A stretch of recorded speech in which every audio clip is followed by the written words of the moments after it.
ब्रह्मकुंड, चंद्र सरोवर, इंद्र सरोवर, महादेव सरोवर, गौरी सरोवर, वरुण सरोवर तथा पंचनद तीर्थ का महात्म्य। प्रहलाद जी कहते हैं, द्वारका में बहुत से आश्चर्यजनक तीर्थ हैं जो घोर कलयुग प्राप्त होने पर समुद्र में विलीन हो जाते हैं। भगवान श्री कृष्ण पृथ्वी का भार उतार कर और साधु पुरुषों को सन्मार्ग में स्थापित करके जब बड़े बूढ़े वृषनिवंशियों के साथ द्वारका चले आए, तब उनके दर्शन के लिए संपूर्ण देवताओं के साथ इंद्र, वरुण, यम, कुबेर, सूर्य तथा चंद्रमा वहां आए और श्री कृष्ण से मिलकर अपना कार्य सिद्ध कर लेने के पश्चात ब्रह्मा जी ने अपने नाम से वहां एक तीर्थ निर्माण किया जो ब्रह्मकुंड कहलाया। वह सब पापों का नाश करने वाला तीर्थ है। ब्रह्मकुंड के तट पर उन्होंने सूर्य नारायण की स्थापना की। लोक पितामह ब्रह्मा जी संपूर्ण देवताओं के मूल हैं, अतः उनके द्वारा स्थापित उस तीर्थ को मूल स्थान कहते हैं। उस ब्रह्म तीर्थ को देखकर चंद्रमा ने भी अपने नाम से एक तड़ाक बनाया जो सब पापों का नाश करने वाला है। उस तेजस्वी तीर्थ को देखकर सब देवता बड़े प्रसन्न हुए। उन्होंने लोक सृष्टा ब्रह्मा जी से कहा, जो यहाँ स्नान करके पितरों का तर्पण करेगा तथा जो माघ शुक्ला सप्तमी को देवेश्वर मूल स्थान का पूजन करेगा, वह सब पापों से मुक्त हो धन धान्य से संपन्न होगा। ब्रह्मा जी ने उक्त सरोवर के तट पर एक शिवलिंग को भी स्थापित किया। फिर महाभाग इंद्र ने भी परम सुंदर सरोवर बनाकर वहां इंद्रेश्वर लिंग की स्थापना की।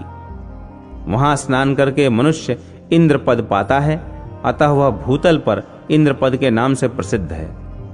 उसका दर्शन करके मनुष्य सब पातकों से मुक्त हो जाता है। अष्टमी और चतुर्दशी को इंद्र पद तीर्थ में स्नान करके जो इंद्रेश्वर की पूजा करता है वह मोक्ष पाता है।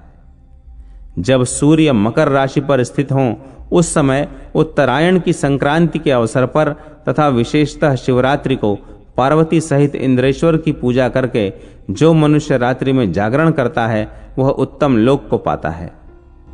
ब्रह्म तीर्थ और इंद्र सरोवर का दर्शन करके भगवान विष्णु के साथ अपनी एकता दिखाते हुए महादेव जी ने भी वहां एक तड़ाक बनवाया। अथाह जल वाले उस सरोवर को देखकर पिनाक पाणी शिव जी ने ब्रह्मा और विष्णु के सहित उसमें स्नान किया। यह देखकर देवताओं ने कहा, इस महासरोवर का निर्माण महादेव जी ने किया है, इसलिए यह महादेव सरोवर के नाम से प्रसिद्ध होगा। जो इसमें भक्ति भाव से स्नान, तर्पण और श्राद्ध करेगा वह उत्तम गति को प्राप्त होगा। महादेव सरोवर के दर्शन से मनुष्य पाप मुक्त हो जाता है और भक्ति पूर्वक उसमें स्नान करने से उसकी कभी दुर्गति नहीं होती। स्त्री स्नान करे तो वह कभी सौभाग्य और संतान से वंचित नहीं होती। वहीं गौरी सरोवर भी है, उसमें स्नान करके मनुष्य सब कामनाएं प्राप्त कर लेता है। वरुण जी ने भी भगवान के प्रति भक्ति भाव रखकर दिव्य सरोवर का निर्माण किया जो वरुण सरोवर के नाम से विख्यात है।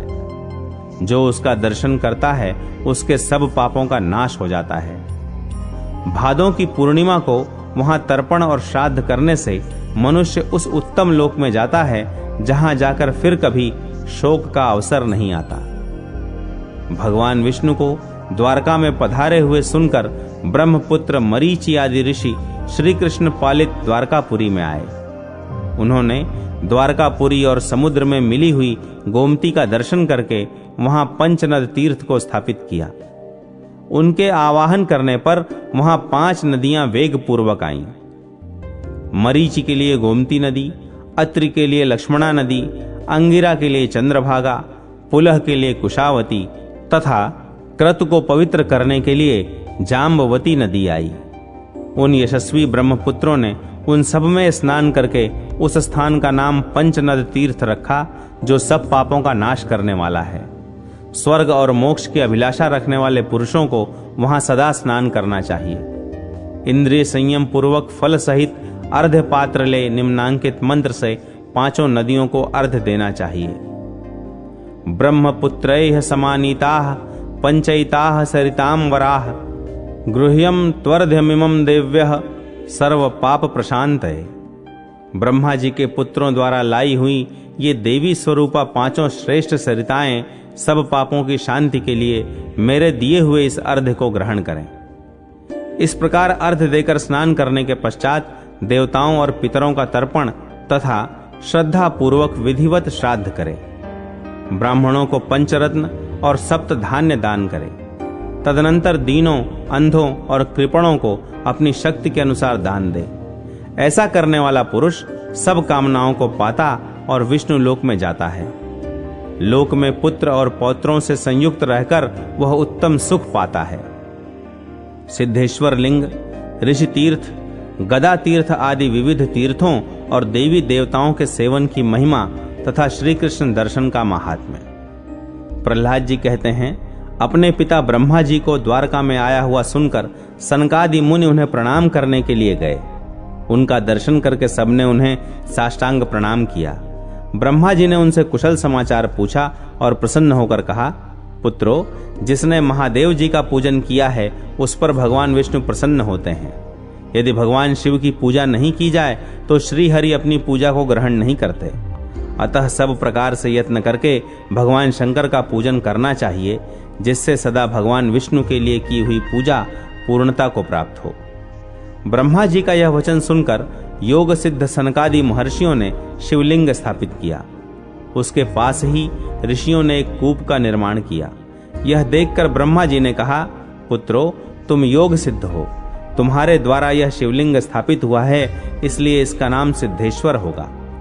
इसके समीप ही ऋषियों ने जो यह कूप निर्माण किया है, इसकी लोक में ऋषि तीर्थ के नाम से प्रसिद्धि होगी।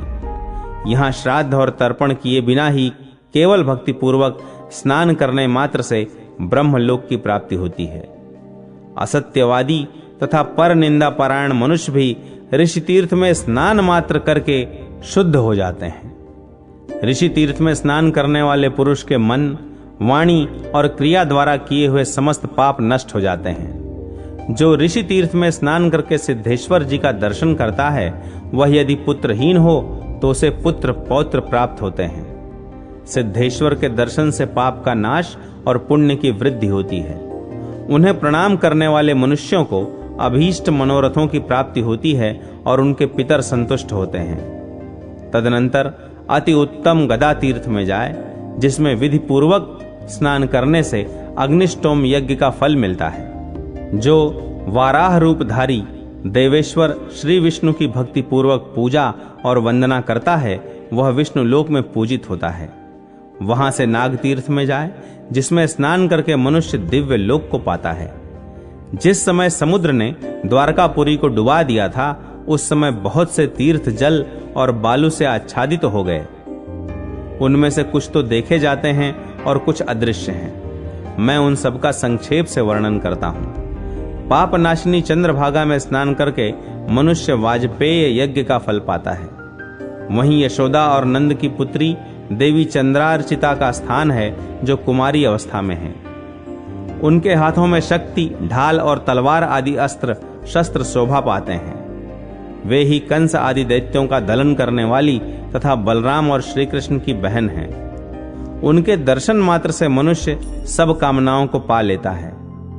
कलिकाल में पाप नाशक मुक्ति द्वार तीर्थ में स्नान करके मनुष्य गंगा स्नान का फल पाता है। जहां से गोमती निकलकर समुद्र में मिली हैं, वहां स्नान करके मानव अश्वमेघ यज्ञ का फल पाता है। वहीं भृगु जी ने तपस्या की और अंबिका जी को स्थापित किया। वे देवी भृगु अर्चिता के नाम से प्रसिद्ध हैं। उनके चिंतन से मनुष्य उत्तम सिद्धि को पाते हैं। जालेश्वर जी का दर्शन करके मनुष्य गहरे पाप से छूट जाता है और भक्ति पूर्वक उनकी पूजा करके वह शिवलोक को पाता है। तत्पश्चात चक्र स्वामी के उत्तम तीर्थ में जाए, जहां त्रिभुवन विख्यात जरत्कारु तीर्थ है। उसमें स्नान करने से मनुष्य कभी दुर्गति में नहीं पड़ता। इन सब तीर्थों में स्नान करके मनुष्य यथा योग्य दक्षिणा देने के पश्चात परम पुरुष श्री कृष्ण का पूजन करे। पहले जयंत का और उसके बाद पुलोम पुत्र का पूजन करना चाहिए। इन दोनों को देवराज इंद्र ने श्री हरि की सेवा के लिए नियुक्त कर रखा है। तदनंतर देवकी नंदन श्री कृष्ण के समीप जाए। एक मनुष्य निरंतर प्राणायाम आदि पूर्वक ज्ञान और ध्यान में तत्पर है और दूसरा केवल देवेश्वर श्री कृष्ण का दर्शन करता है। उन दोनों का समान फल है। एक मानव गंगा आदि तीर्थों में स्नान करता है और दूसरा देवेश्वर श्री कृष्ण का दर्शन, उन दोनों को समान फल की प्राप्ति होती है। श्री कृष्ण तथा रुक्मिणी देवी के दर्शन और पूजन की महिमा। प्रहलाद जी कहते हैं, द्वारकापुरी में जाकर मधुसूदन श्री विष्णु की अवश्य पूजा करनी चाहिए। तत्पश्चात सुगंध लेप, चंदन, वस्त्र, पुष्प, नैवेद्य, आभूषण, तांबूल, फल तथा आरती आदि उपचारों से भगवान श्री कृष्ण की पूजा करके उन्हें साष्टांग प्रणाम करे। घी का दीपक जलाकर अर्पण करे। रात्रि में जागरण, गाने बजाने तथा पुस्तक पाठ करे। भादों की अष्टमी और द्वादशी को भी श्री हरि का पूजन करना चाहिए। कलयुग में गोमती और समुद्र के संगम में स्नान और श्री कृष्ण पूजन करके मनुष्य निर्मल लोक में जाता है, जहां पहुंचकर फिर कभी शोक का सामना नहीं करना पड़ता। विधि पूर्वक श्री कृष्ण की पूजा करने के अनंतर मनुष्य रुक्मिणी जी के समीप जाए और दही, दूध, मधु, घी तथा शक्कर से उन्हें स्नान करावे। फिर गंध और फूलों से पूजा करे। जो तीर्थ के जल से स्नान कराता है वह संपूर्ण कामनाओं को प्राप्त कर लेता है। जो इस प्रकार श्री कृष्ण प्रिया रुक्मिणी देवी को नहलाता है, उसके लिए इहलोक और परलोक में कुछ भी दुर्लभ नहीं है।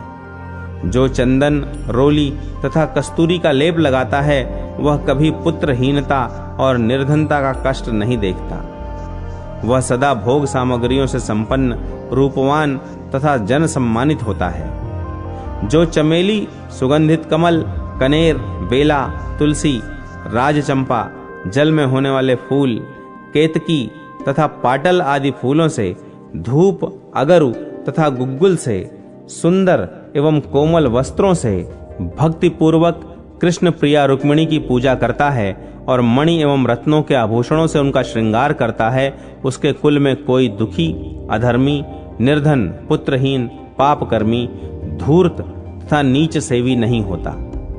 कलयुग में मनुष्यों को जगन माता रुक्मिणी देवी का भक्ष्य, भोज्य आदि नैवेद्यों के द्वारा पूजन करना चाहिए। देवी में प्रियताम, रुक्मिणी देवी मुझ पर प्रसन्न हो, यही पूजन का उद्देश्य होना चाहिए। भक्ति भाव से रुक्मिणी जी को कर्पूर युक्त तांबूल निवेदन करे। अक्षतों के साथ दिव्य फल लेकर निम्नांकित मंत्र से विधिपूर्वक अर्घ्य दे। कृष्ण प्रिये नमस्तुभ्यम विदर्भाधिप नंदिनी सर्व काम प्रदे देवी गृहाणार्ध नमोस्तुते। विदर्भ राजकुमारी कृष्ण प्रिया रुक्मिणी देवी, तुम्हें नमस्कार है। तुम सब कामनाओं को पूर्ण करने वाली हो। मेरा यह अर्घ्य स्वीकार करो, तुम्हें नमस्कार है। इस प्रकार अर्घ्य देकर प्रज्वलित दीपक सहित आरती करें। विशेषतः कर्पूर जलाकर देवी की नीराजना करें। शंख में जल लेकर भावपूर्वक देवी के ऊपर घुमावे और फिर आत्मशुद्धि के लिए सिर पर धारण करें। तत्पश्चात नमः कृष्ण प्रिय ऐसा कहते हुए पृथ्वी पर लौटकर साष्टांग प्रणाम करें। जो कलयुग में श्री कृष्णपुरी द्वारका में जाकर उनकी प्रिया रुक्मिणी देवी का दर्शन करता है, वह इस लोक और परलोक में सब कामनाओं को पाता है। माघ शुक्ला अष्टमी को जो चंदन, पुष्प तथा अनेक प्रकार के उपहारों से कामदेव की जननी रुक्मिणी देवी का पूजन करते हैं, उनका जीवन सफल है। उनके सभी मनोरथ पूर्ण हो जाते हैं। जो चैत्र और वैशाख में द्वादशी तिथि को कृष्ण सहित रुक्मिणी देवी का दर्शन करते हैं, वे मानव धन्य हैं। उन्हें श्री कृष्ण के साथ उनके धाम में रहने का सौभाग्य प्राप्त होता है। जिन मानवों ने भाद्रपद मास में सदा ही श्री कृष्ण और रुक्मिणी का पूजन किया है, वे सब पापों से मुक्त हो वैकुंठ धाम में जाते हैं। जो कार्तिक शुक्ला द्वादशी को श्री कृष्ण सहित रुक्मिणी का दर्शन करता है, उसका जीवन सफल हो जाता है और संतान परंपरा का कभी नाश नहीं होता। सूत जी कहते हैं, बलि को बांधने वाले भगवान विष्णु ने इस पुराण संहिता का संकलन किया है। उन्होंने कृपा पूर्वक महात्मा प्रहलाद को इसका उपदेश किया। दैत्यराज प्रहलाद ने ऋषियों के पूछने पर उनसे इसका वर्णन किया। जो मानव भक्ति पूर्वक इसको सुनता अथवा पढ़ता है, वह संपूर्ण मनोरथों को पाता और विष्णु लोक में जाता है। इस विषय में महात्मा मार्कंडेय तथा राजा इंद्रद्युम्न का संवाद भी हुआ है, जिसे बताया जाता है।